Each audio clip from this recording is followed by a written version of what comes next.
Hello, my name's Heather and I'm the owner of Party Masters. Today we're going to talk about your kit. So this is lesson number 1. The kit that you want to get, you don't need something as big as this. I've been doing this for years and I've gradually built up. You can get yourself a kit that is, 10 to 12 colors and 6 to 10 grams per pot, and that is more than enough.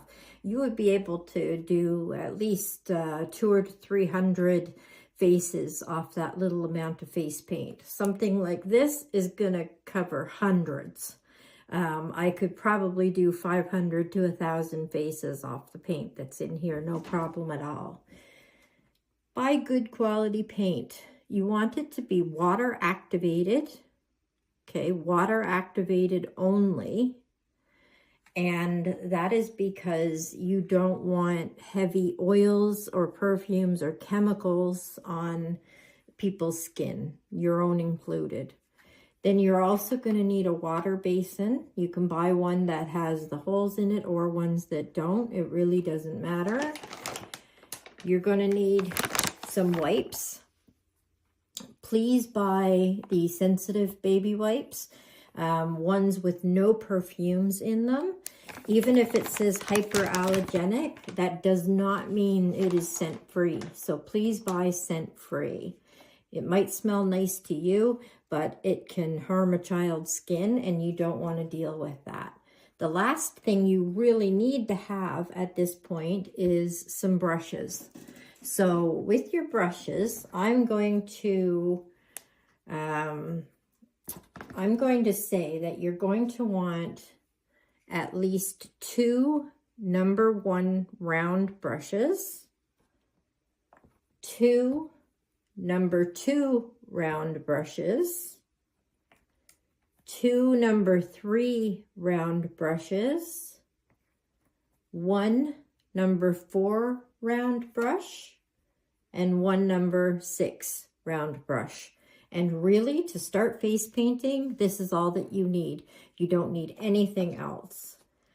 For part 2, I'm going to show you the things that you might like to have once you are actually starting to face paint, and you might actually be going out to some events.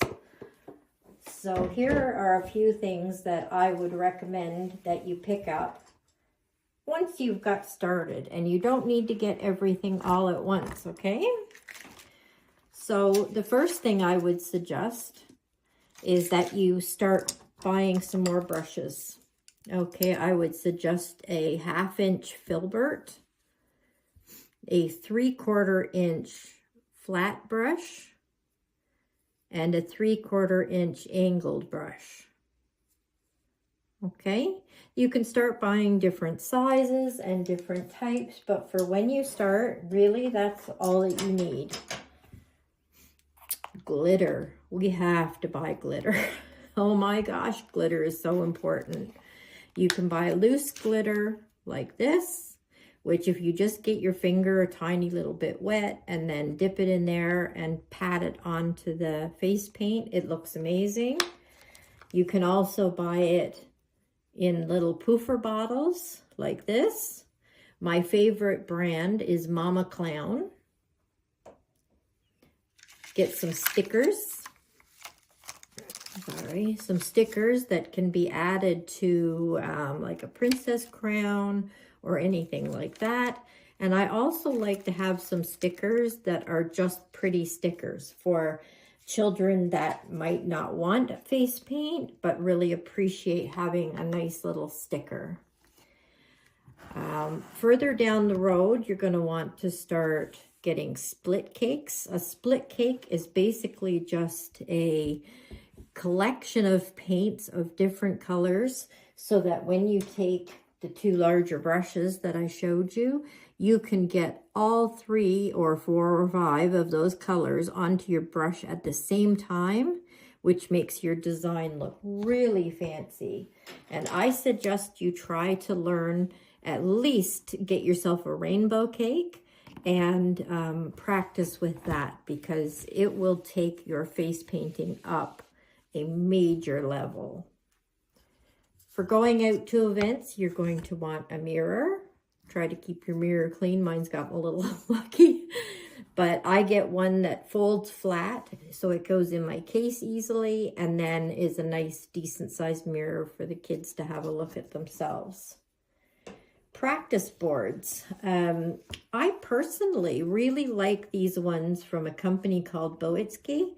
There are great brands out there, and some of them cost a lot more, but I find these ones are very reasonable priced, and you get, I believe, 5 of them for about $40 Canadian.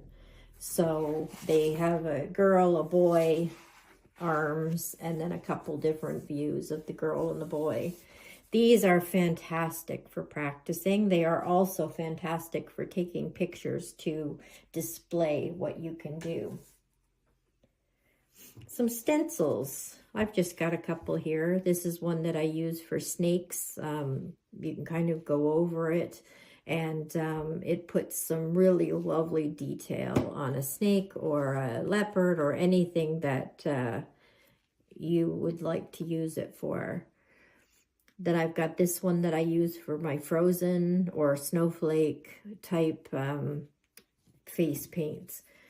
Now with these, you need to have what we call a dauber. Okay, this is a dauber. This is also a dauber. They come in different sizes. You just put them in your paint. I'll explain how to do that afterwards in another video. And then you put them on the skin and you just dab, preferably without moving it. Okay, and that will give you a gorgeous design. This size, I would use it for something like Mickey Mouse or Minnie Mouse. You could use it for the ears and the face and then just fill things in. They are invaluable. The other type of sponges that I would suggest that you get, excuse the hair, I live in a real house with animals. This one here, I probably use it the least, but I do find it very handy. It is a stipple brush or a stipple sponge, and you put a little bit of paint on it, and then when you use it, it goes on like, say the stubble on a pirate's face. This one here would be great for using for around the eyes or for butterflies. This one I would find the most handy, can be used for spreading out color or doing really large areas. I like to buy high density sponges, and I prefer to buy them in black because they stay looking the nicest the longest. There are some really nice colors out there, but they end up looking like they've been left in the mud. So that's it for basic supplies. I hope that that helps you a little bit. If you have any questions, please do feel free to leave them in the comments section, and I will do my best to get back to you as soon as possible. Thank you and have a fantastic day.